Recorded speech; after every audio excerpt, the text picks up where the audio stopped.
Kimbangisme, oye! Kimbangisme, oye! Kimbangisme, oye! Espoir du monde, Église universelle. Nkamba, oye! Nkamba, oye! Nkamba, oye!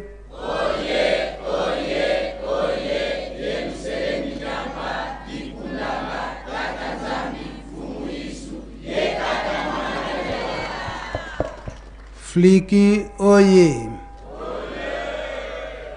Fliki, oye!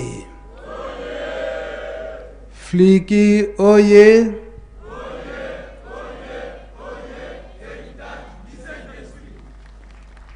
Faki, oye! Faki, oye!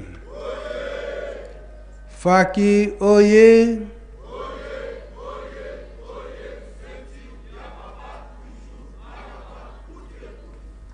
Fliki na Faki bazanga kate na ba carnaval nyonso. Donc bango bazali ba international.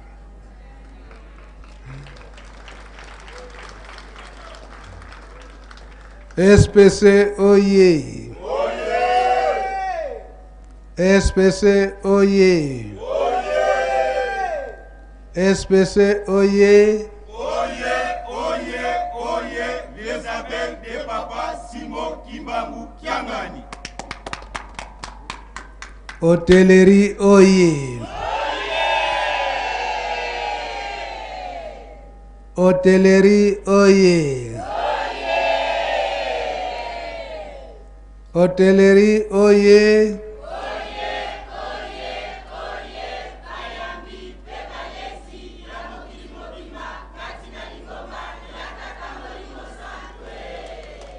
Bayambi pe balesi, tomoni ba gâteau na bino na ba jus na bino na ba mai. Mais oyo soke liami sikoyo eko humi sebisi na ndako nzambe ke moeto kota ndako nzambe kozala te.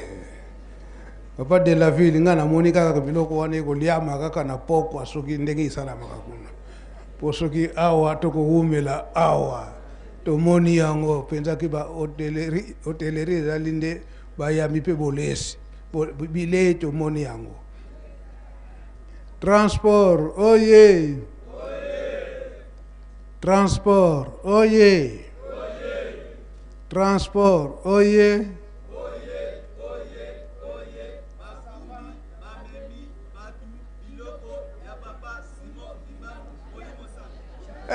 Bakumbi ya batu na biloko. Na biloko.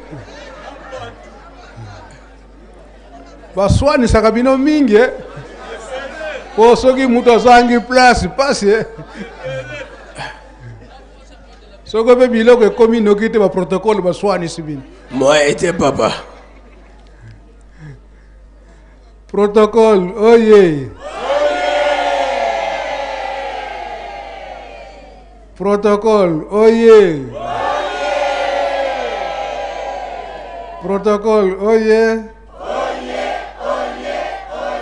Service international sans frontières. Yo sans frontières. Donc na banzungu na bino na mutu sans frontières.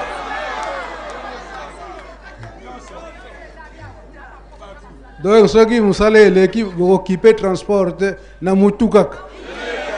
Na banzungu na bino ta yindi donc donc j'étais fufu petit kala kate. Côté Papa Simon Kimbangu Kiangani, oye! Papa Simon Kimbangu Kiangani, oye! Papa Simon Kimbangu Kiangani, oye! Papa Simon Kimbangu Kiangani. Mwana Belela, Wazola, Walemizola, Kaka Ekaka, Yani Kaka, Yani Kaka, Yani Kaka. kusimba kusimba ve kumeka umeka ve yandikele tia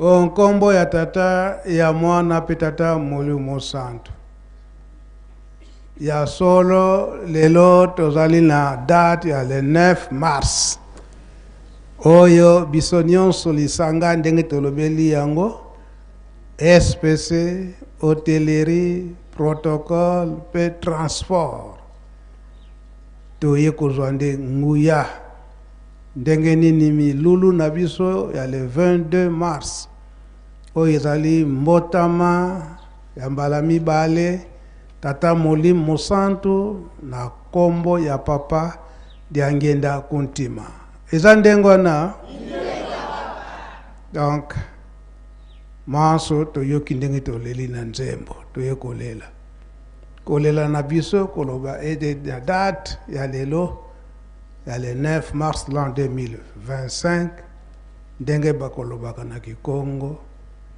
nzambi sunsumunu akwazolanga sunsumunu aluzeiko papa de la ville elingi koloba nini elingi koloba ete nzambe alingaka barapele ye ndenge ekomama na mokanda ya Moïse na mokanda ya Genèse ya Esaïe ete bino batu bovandi pene na ye botika ye tranquille te tango nyonso esengeli botungisaka ye tikino akotonga Yerusalemi pe kozongisa lokumu na yango ndenge ezalaki na kala.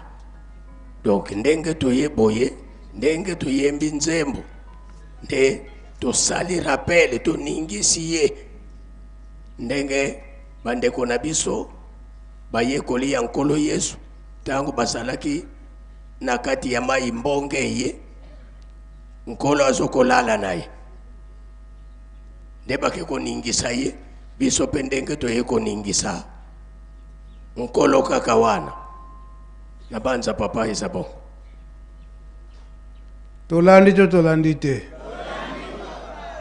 tosimbi chapitre yango répétez ngona papa de la vie ezali na Esaïe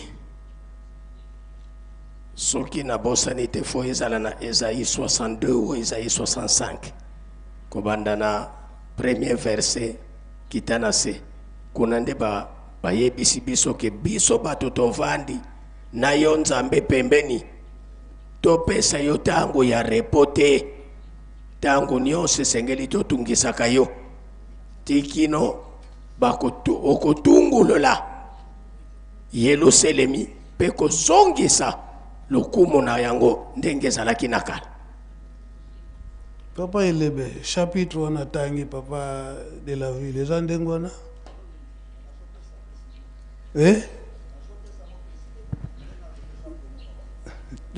tala précision kasi nkamba oye banani yango bafandi pena tata nzambe banani yango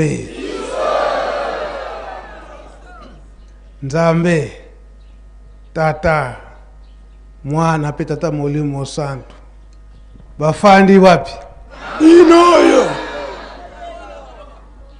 papa yo kaka ndenge otelemi wana tomoni papa Kisolokele tomoni papa de Lungana tomoni papa de Ngenda Kuntima tomoni papa Simoki Mbango Kiangani kaka katende na koboya te parce que yebta tindi ngai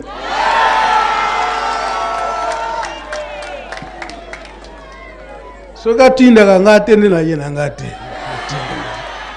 yango na ye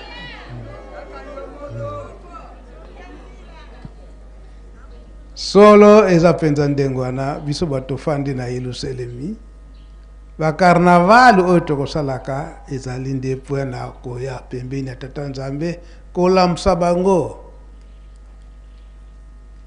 tata nzambe kolinga kete basenga ye eza boye te ndenge toza kolela na banzembo kosenga mobimba toza kosenga po papa Simoki Mbango Kiangani kolobaka koyemba ezali nini kobondo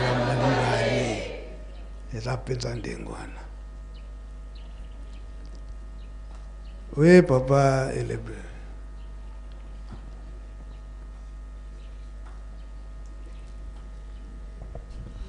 Papa, merci, Père Sikolo. Ésaïe chapitre 62, versets 1 à 7. Répétez. Ésaïe chapitre 62, versets 1 à 7. Merci pour kozonga na yo. Ango mai o batata bazalaki kosalela yango pe biso tozali kolanda. Toyoki maloba papa kisolokele papa dia lunga na papa dangenda kontima. Likambo nyonso nini liboso bondeli. Tozala makasi na mabondeli. Nde tokozwa réponse ya kitoko na makambo nyonso toza kosenga epai na bango, surtout makambo ya mpasi oyo tozali kosepela milulu na biso ya le 22 mars. Mbotama ya papa Diangenda Kuntima na 1918 na 5 mois ndenge bazalaki awa milulu na bango nyonso ba fête na bango nyonso misato elekelaka awa ndenge ezalaki na habitude na ba fête na bango jeteki lisanoto théâtre ebandaki kozanga te tango basali théâtre esika bakomi na esika moko alobiete jeteki alobiete papa Mfumu Longo papa Diangenda Kuntima abotamaka na mai mama Mwilu akendaki kosokola na mai nde papa Mfumu Longo papa Diangenda abotamalaka kuna na mai me papa Mfumu Longo papa Diangenda Kuntima alobiete te ezalaki ndengwana te ezalaki ndengwana te abotamaka na nzela ya mai mama Mwilu azokende mai papa Diangenda abotami me akendaki kobotama na mai te ayeko pakisa te eloba mai ke ngai naza mwana mai mwana mai soki aza na déformation te kasi bizaleli na ye très compliqué. Eza boye très compliqué. Est-ce que papa Diangenda zaki compliqué te? Très compliqué papa Diangenda.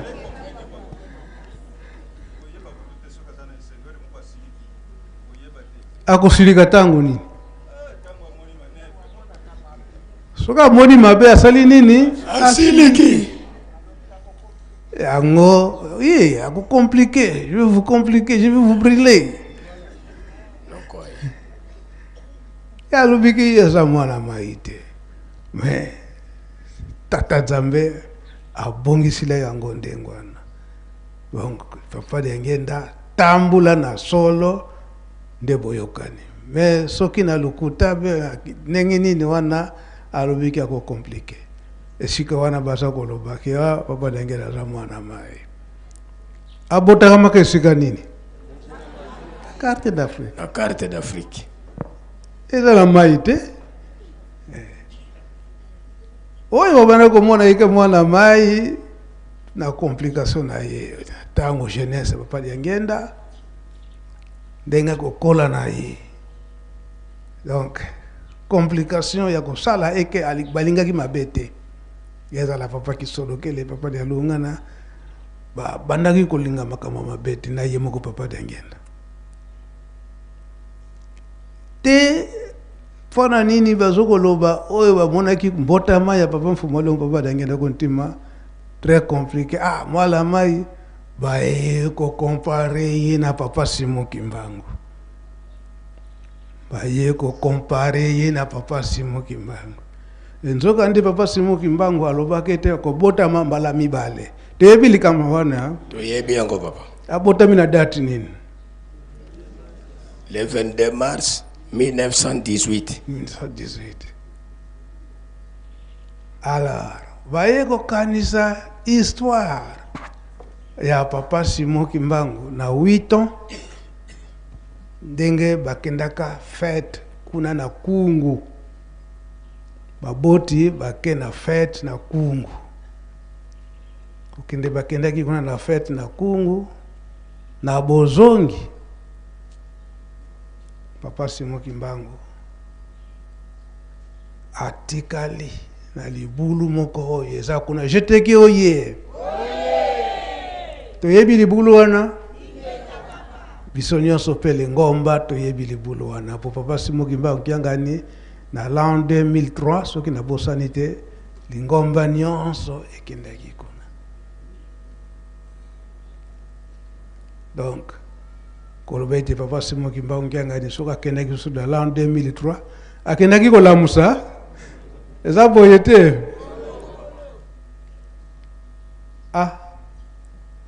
Sika bazongi na mboka na nkamba natangwa na mbanza mbola batala mwana azalite ya monani te.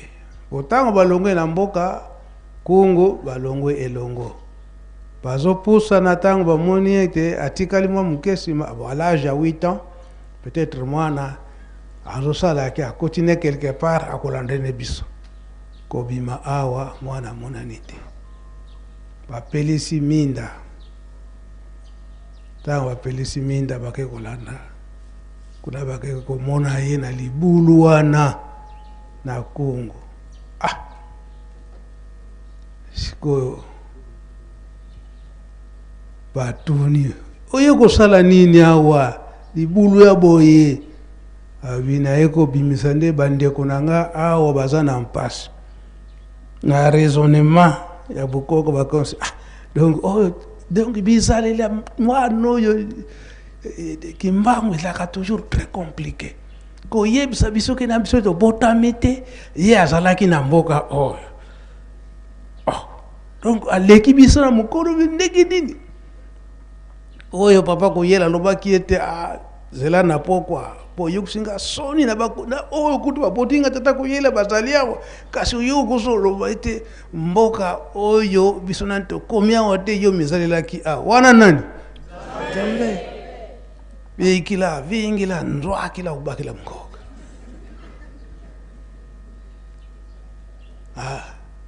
Tata koyela na ti papa Kimbangu alalaki papa Kimbangu pe aya kolala ne avant alali ne na ndako tata koyela aye tanga ye kokota abosani ke nzwakila na zene na bosani alali naye. Donc papa Simon Kimbangu alaksi susu pa tata da yeke ye azali Nzambe po tata abosani naye oyo akanela ke asali yango te. Alors sikoyo tango bazwiye sikoyo wapi bandeko oyo kobimisa awa bino tokende kaka nga lefisi na bimisi bandeko nanga na libulu bandeko ni wana banani biso mutu mwendo so batu yindo chapitre wana eza na like otala nanu oyo otala chapitre wana like oyo waye kubimisa mutu mwendo na libulu ndenge azalaki. Allez vers chapitre 15 bokutala ngo. Oui papa. D'accord. Donc sikoyo bakoko bamonike makambo oyo papa Diangenda aza kosala atanke mwana po abatira ba 3 ans wana papa Diangenda abandi kosala babimangu na ye. Bakoko oyo bayebaki likambo balobiki papa Simon Kimbangu lobaka ete akobota malisusu na 1918. Donc yeyo penza ye upenza bakoko ye moko papa diangela lobaka histoire yango alobaki bakomo batata kumbesa batata meza obazaki ne mutu akonfirmaka yango tata kumbesa alobike papa Simon Kimbangu alobaki akobotama lisusu na 1918 dès le 22 mars oyo tozali kozela. Donc Koloba était à l'âge il y a 8 ans papa Simon Kimbangu ndenge akende kobimisa biso na kati na libulu kuna na kungu libulu wana ti lelo yo ezali Koloba était ko albanda tango wana alongolaki biso na mpasi kasi mpasi yango kino lelo esili esili nanu te esili nanu te kasi oyo nyonso toza komona ete po balobaki yango so bomoni mpasi yesusu makasi boyebaka te bososolaki te ntango wana bokonzi likolo ekomi esali nini ekomi pene toyika sikoyo mpiko na mabondeli. Oui papa. Merci colonel Karayolobaki. Luc chapitre 15 verset 4. Chapitre 15 verset 4. Merci papa. Elobi nini? Elobi boye. Quel homme d'entre vous pourquoi écriture en moqué? Yo peko susa na Bible wana. Kaye na yekokani loko la Bible. Obesa pa ina tamundo.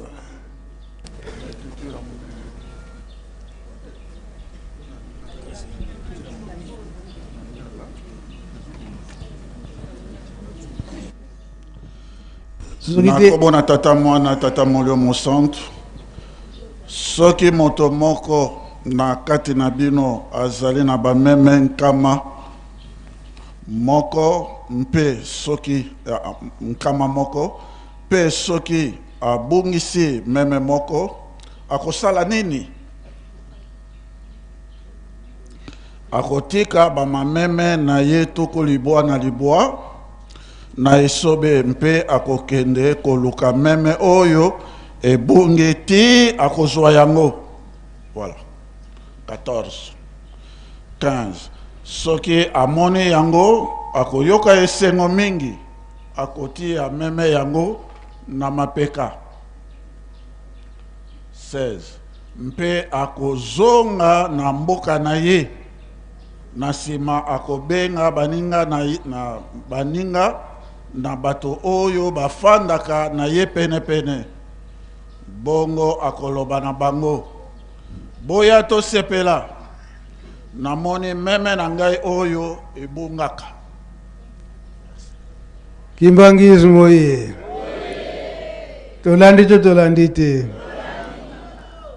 meme wana oyo abunga kitango amonanaki kolo nango asalaki nini pe asalaki nini achaki na mapeka esima pe asalaki susu nini abengisi baninga na ye nyonso pe fete na kati na mbote eza boye te meme yango nani oyo tokolukaki tozala kaka na elikya esala teke mpasi eleki ale totengama toyoki la victoire est certaine car tokangama kaka na likambo wana ya tapafu mwalongo papa diangenda kontima. Donc tokosepela solo le 22 mars mais oyo avant guto zwipo na lelo na carnaval na ye to silisi bokombo tata mwana teta molimo santo. Amen. Na kombo ya tata ya mwana pe tata molimo santo yambo totonda matei kitoko tozwi epa ya mfumu wetu na biso toyebi pourquoi tobengaka ye mfumu wetu meme na Bible yende mfumu soki papa abondeli esili tuyebike epai ya Nzambe bakendaka maboko pamba te. Makanisi na biso to makanisi na bino na milangi wana te. Tosi toyokanaki deja oyo tokomelango sima. Sino wana tokokota retard na ndako ya Nzambe bolimbisa. Tokomelango sima. Me mwa bapondu oyo toye nango, mwa bakwanga tokokende kotika kuna na depo epai ya Papa Kiangi. Kuna Papa Kiangi azalaki pe sani ezangaka kutia mate. Na banza biso nyonso toyebi yango. Mike oyo nyonso toye nango totikale kotia na sani tokoti na biso na ndako ya Nzambe. Sikatika tobongisa maboko totonda malendisi ya Nzambe na biso okombo ya Tata Mwana pe Tata Molimo Santo. Okombo ya Tata ya Mwana Tata Molimo Santo.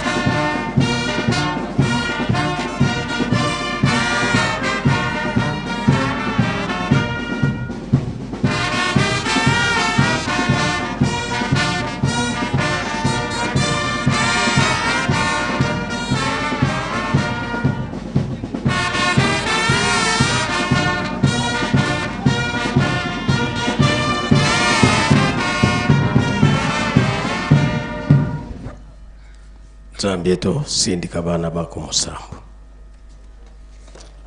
Tobondela. Nkombo ya Tata ya Mwana pe Tata Molimo Santo. Tata Nzambe Kolo Yesu Papa Simon Kimbangu. Lelo tozali na mokolo na yenga. Le 9 mars l'an 2025. Oyo tozali kozela mbotama ya yo Tata Molimo Santo na mbalano ya mibale na nzoto ya Papa Diangenda Kuntima le 22 mars 1918. Boye yao Papa Simon Kimbangu awana mokili. Na 1910 likambono lobaki ete okobota malisusu na 1918 pe na kobota mayabana na bino msatu etumba ikozala na etumba wana yo Tata Simon Kimbangu bakopesa yo batu misatu oyo bakobondela etumba wana pwana kinya eya na mokili mobimba. Mbotama ya Papa Kisolokele na 1914 na le 12 février. Pe mbotama ya Papa Dialungana na 1916 na le 25 mai. Lelo yo tozali ko sepela mbotama yo Papa Diangenda Kuntima na le 22 mars.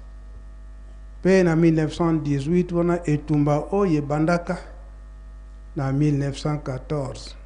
De esilaka na tango wana. Solo ndenge olobela kiango ete oyo bilombe misato poko ya kobunde tumba wana pona kopesa kinya na mokili mobimba. Mbotama na bango.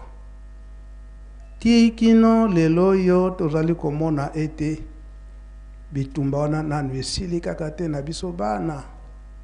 Oyo tobengami ete bakimbangiste pe mokili mobimba kinya izalite. Lelo na le date ya le 9 mars bana na bino awa na kati na Yerusalem.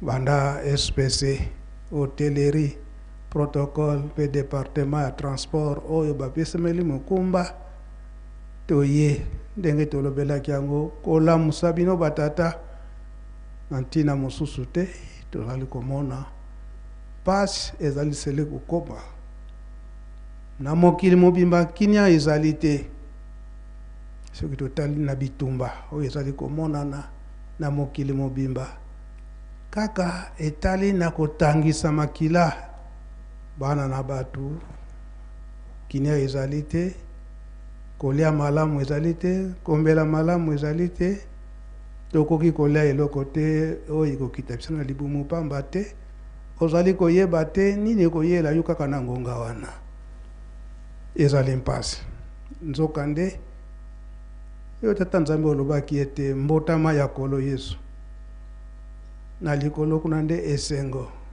nkembo awa na sende kinia me moye tolia eloko ekokita biso na libumu na kinia ezangi esika wana bokanisela biso makambo mabe eleki mingi na mokili toyebi yango tina libondeli ya yo papa dangenda kuntima le 6 avril na suka yo olobi ete makila ya biso bato eyokani solo epai tata nzambe ata na kolela ndenge tozali kolela ntango nyonso na banzembo bokanisela biso bopesa biso kinia soki na biso kaka na bonzoto ekokokana te makambo mabe eleki mingi kolongwa na koboma bato eza koleka na banzela mingi komona ete na kati na mabota bana bazali kobala kasi mabota ezali te nyonso wana moyini satana nde akangi nde banzela nyonso wana otata nzambe yo obongisa mutu ezala mwana mobali ezala mwana mwasi soki akomi na age ya libala abala ye mpe azwa bana kasi na mayele na mokili mingi bazali koboma bana na kati na libumu salisa na esika wana longola mayele mabe oyo moyini aza kosalela po ete bato bazanga bana oyo mpe bazali kokanga mabala ya bato bazali salisa na esika wana longola bango makanisa mabe wana na 5 mois papa liangenda bayelaki eboke ya bana kolobete bana oyo bazali ya kobeba na kindoki esengeli ya baboti ya bana wana balobaki boye oyo bakolobaka na proverbe Congo olongoli mwana mbeli na loboko opesa ye mwa nzete oyo akosakana nango ekosepelisa ye po ezokisa ye te yango toza kosenga na bato nyonso oyo bazali kotambola na banzela mabe mpona koyokisa baninga mpasi yango toza kosenga ntango nyonso mpo pamba te biso nyonso tozali nde bikelamu na bino satan oyo toza koloba ete aleki yo makasi ye akela mutu te tata nzambe yo mpe mutu akela satan elakisi ete satan akoki koleka yo te salisa na esika wana ntango toza kobondela osalisa biso tala kuna na este ya RDC kino lelo toza kolela kaka pamba te kinia ezangi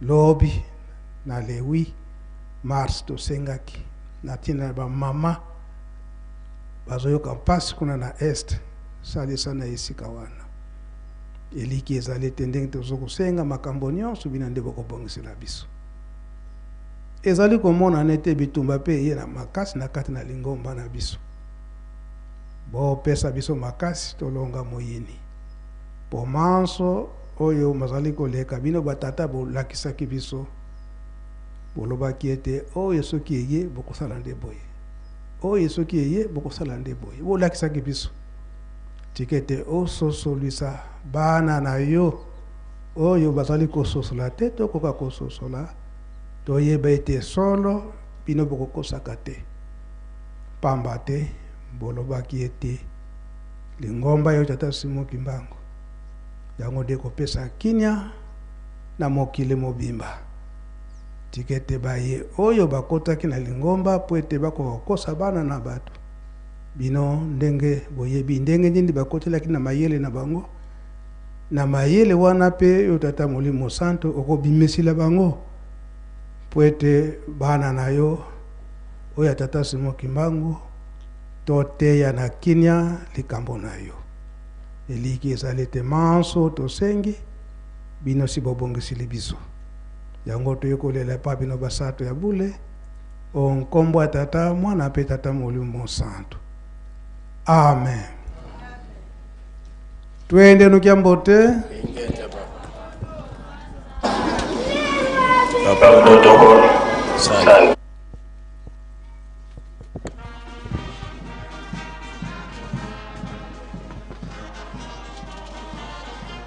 Ya solo tosili koyoka oyo euti na munoko ya banzambe na biso na ngonga oyo awa na kamba Yelusalemi ya sika liboso ya résidence ya tata Molimo Santo ezalaki mokolo ya kitoko biso banso toyoki ya motu ya oyo papa Fumambanza alobi na biso totosa poete na mokolo wana tomona esengo oyo ye abongiseli biso lelo ezali bongo annonce oyo toyaki kosenga na papa Molimo Santo le patron de la 4e génération abongisela biso na ndenge ete milulu na biso ya le 22 mars oyo ezali koya na mikolo oyo ezali koya eleka na kimia nyonso pe baye oyo nyonso bakoya na molulu na biso bazala bongo malamu pe bazala na kimia nyonso pe ba frontière nyonso ezala ya kofungama tomoni bongo papa akabola ba service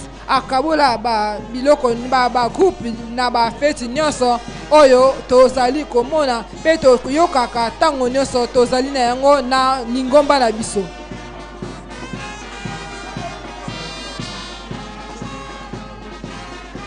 Esengami na ba chauffeur nyonso ba technicien nyonso bokende na bureau na tango papa